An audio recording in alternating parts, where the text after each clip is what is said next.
Би ингээд төрийн засгийн албанд 25 жил ажилласан. Үүнийхээ 15 жилийг энэ онцгой байдлын албатайгаа одоо ажиллаж өнгөрүүлсэн байгаа. Онцгой байдлын алба бол ерөөсөө та бүхэн одоо ер нь харж мэдэрч байгаа шүү дээ, тий. Ямар ч үед иргэдийнхаа төлөө байж байдаг. 50 цагт ч гэсэн танид иргэд байждаг. Онцгой үед ч олонний төлөө ажилладаг юм бахархам алба байгаа.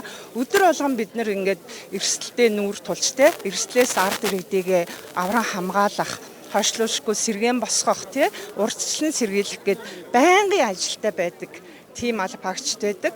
За тэгээд эмэгтэй хүний хувьд одоо мөрдөс зүүгээд тэгээд тангараг өргөд ажиллах бол үнэхээр эрчүүдтэй зэрэгцэж алхаж явдаг, тий. Хүн болго ингэ бахархдаг.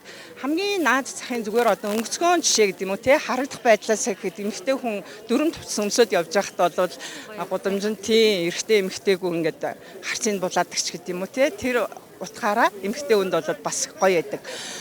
Энэ хүнд хэцүү албанд эмэгтэй алба хаагч ажиллаж байгаагийн онцлог гэх юм бол тий, энэ хатуу ширүүн ийм маш их ийм сэтгэл зүйн асуудалд өртдөг салбарт эмэгтэйчүүд байснараа нэг одоо алба хаагчдынхаа сэтгэл зүйн байдлыг ингээд зөөлрүүлж өгөх гэдэг юм уу, тий. Эмэгтэй хүнээс чинь цаанаасаа нөгөө хүний төлөө гэсэн их хүний нэг уяхан нинжин зөөлрүүлдэг штэ альва ямиг, тий.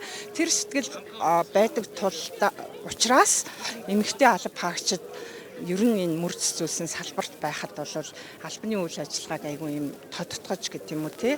Уйсуулж өгдөг.